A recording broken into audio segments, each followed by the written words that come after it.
শেষ হয়ে গেল মাহে রমজান, আজকে পবিত্র ঈদের দিন। এই ঈদের দিনে কিন্তু আমরা আমাদের সারাদিনের যে খাবারটা সেটা কেমন হবে এটা কিন্তু খুব ইম্পর্টেন্ট, কারণ 30টা দিন আমাদের শরীরে কিন্তু একই প্রসেসে আমাদের মেটাবলিজম এবং খাবারের খাদ্য তালিকা কিন্তু আমরা করেছি।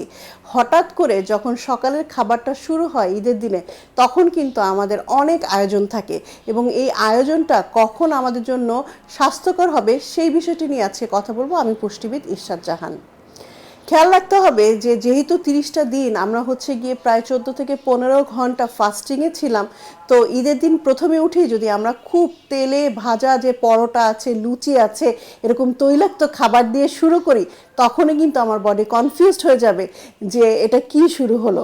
তখন ও কিন্তু আসলে রেডি থাকে না এবং এই ডাইজেশন যে পাওয়ারটা আমাদের তখন কিন্তু একটু দুর্বল হয়ে যায় এবং দেখবেন খাওয়ার পর থেকে আপনার শরীরে একটা অস্বস্তি ভাব হওয়া শুরু করেছে এবং পেটে বিভিন্ন ধরনের বাতাস বা হচ্ছে বদহজম হওয়া, আমাশয়ের মতো হওয়া এবং গ্যাস হওয়া, বুকে বার্ন হওয়া, ঢেকুর ওঠা, এই ধরনের সমস্যা কিন্তু আপনি ফিল করবেন। তাহলে কিভাবে আপনি শুরু করবেন? প্রথমেই খেয়াল করতে হবে সকালবেলা উঠে আপনি হালকা গরম পানি একটু আপনি খাবেন এবং পরবর্তীতে নামাজ পড়ার পরে বা নামাজ পড়ার আগে আপনি যদি নাস্তা খান তাহলে অবশ্যই হাতে বানানো যে প্লেন রুটি আছে তেল ছাড়া সেটা আপনি খাবেন এবং সাথে সবজি রাখতে পারেন, সেটা মিক্স সবজি হতে পারে, ডিম খেতে পারেন, ডিমের যে কোনো একটা আইটেম হতে পারে, ডিম সিদ্ধ, ডিম পোচ, এটা একটু কম তেলে হলে ভালো হয়।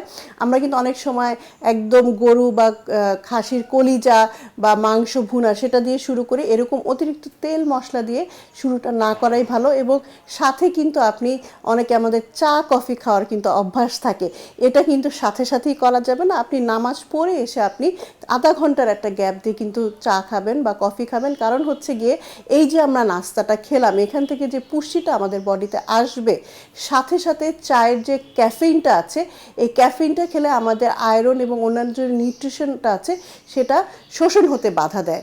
সো আপনি পুষ্টিকর খাবার ঠিকই খেলেন, কিন্তু সেটা যদি আপনাদের শরীরে শোষণ না হয় তাহলে সেটা কিন্তু আপনার নিউট্রিশনটাকে ব্যালেন্স করতে পারলো না।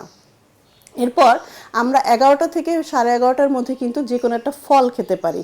দেশীয় ফল হতে পারে, এখন কিন্তু তরমুজ পাওয়া যাচ্ছে, বেল পাওয়া যাচ্ছে, তারপরে ফ্রুটস পাওয়া যাচ্ছে, বিভিন্ন ফ্রুটি যেটা আছে, বিশেষ করে হচ্ছে গিয়ে একদম হাইড্রেটেড যে ফলগুলো, জলীয় অংশ বেশি থাকে, এই ধরনের ফল আমরা খাওয়ার চেষ্টা করব। তাহলে আমাদের হবে কি, এই গরমে আমাদের শরীরের যে ডিহাইড্রেশন ভাবটা আছে সেটা কিন্তু অনেকটাই খাবারের মাধ্যমে আমরা পূরণ করতে পারবো। তারপরে দুপুরে আমাদের অনেকেরই কিন্তু বাসায় মেহমান আসবে বা আমরাও হয়তো অনেকের বাসায় হচ্ছে গেস্ট হিসেবে যাই।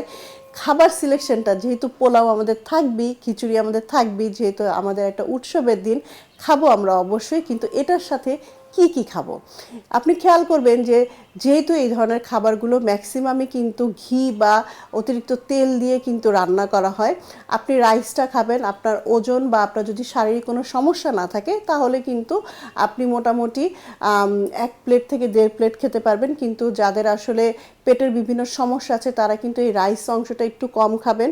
বিশেষ করে হচ্ছে কি এর সাথে একটু সালাদ নেবেন, কাঁচা সালাদটা আমাদের শরীরে খুব ভালো উপকারী কাজ করবে এবং সবচেয়ে ভালো হয় যদি বাসায় আপনি সালাদটা রেডি করেন, সেই সালাদের মধ্যে আপনি একটু ভিনেগার দিয়ে নেবেন। এই ভিনেগারটা কি করে, প্রোবায়োটিক থাকে, আমাদের শরীরে কিন্তু হজম করতে সহায়তা করে। এবং মোস্ট অফ দ্য জিনিস যেটা করি আমরা, রেজালা খাই বা রোস্ট খাচ্ছি, যে অতিরিক্ত তেলের জিনিস, খাসির জিনিসগুলো, তো এই তেলটা অ্যাভয়েড করে আপনি সলিড যে অংশটা সেটা খাবেন এবং যে মশলাটা থাকে সেটা আপনি অ্যাভয়েড করবেন। কারণ অনেক সময় অনেকে বলেন যে তেল মশলা না দিলে খাবারটা মজা হয় না। সো যেহেতু আপনি মজা করেই রান্না করতে চাচ্ছেন, রান্না করেন, কিন্তু আপনি খাবারের সময় কিন্তু ওখান থেকে উঠিয়ে ওই জিনিসটা কিন্তু অ্যাভয়েড করে খাবেন। তেল এবং মশলাটা যতটা সম্ভব আপনি অ্যাভয়েড করে খেলে ওটা কিন্তু আপনার শরীরের জন্য হার্মফুল হবে না। আরেকটা বিষয় হচ্ছে যে আমরা সাথে কি খাচ্ছি, কারণ আমাদের কিন্তু এই যে ভুরি ভোজের সাথে একটু কোল্ড ড্রিঙ্কস না হলেই কিন্তু হয় না। ঠান্ডা ঠান্ডা, আর যেহেতু গরম পড়েছে আমরা কিন্তু সবাই খাবো। আপনি দেখেন যে একটা চর্বির মধ্যে যখন আমরা ঠান্ডা পানি দিই সেটা সাথে সাথে জমে যায়। সো আমরা যখন তেলের কোনো খাবার খাচ্ছি সাথে কোল্ড ড্রিঙ্কসও খাই বা ঠান্ডা কিছু খাই, তাহলে কি হবে, আমাদের ইন্টেস্টাইনাল ট্র্যাকের মধ্যে যে তেলটা থাকে তাহলে সেটা জমে যাবে।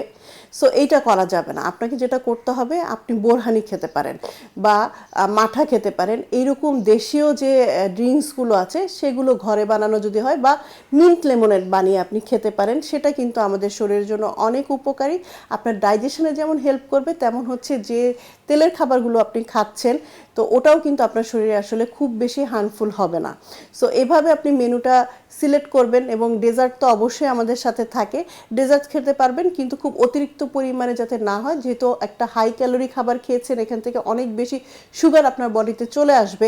সো ডেজার্ট যদি খুব বেশি মিষ্টি হয় তাহলে পরিমাণ মতো খাওয়ার চেষ্টা করবেন। এবং চলে আসি রাতের খাবারে। অনেকের কিন্তু দুপুরের খাবার মতো রাতের খাবারও ভুরিভোজ হয়।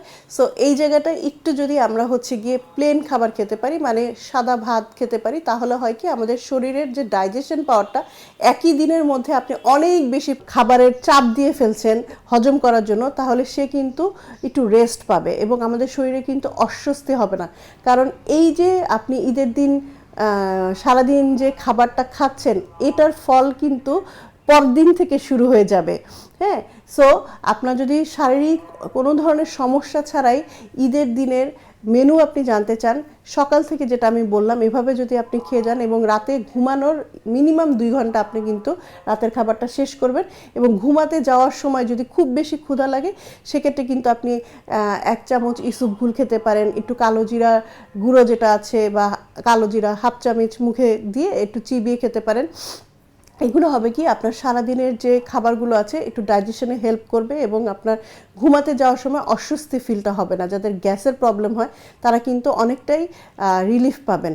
সো এভাবে যদি সারাদিনের খাবারটা আপনি মেনু সিলেক্ট করতে পারেন, তাহলে আশা করছি 30টা রোজা রাখার পরেও প্রথম যখন আপনি ঈদের দিনটা খুব সুন্দরভাবে পালন করতে পারবেন।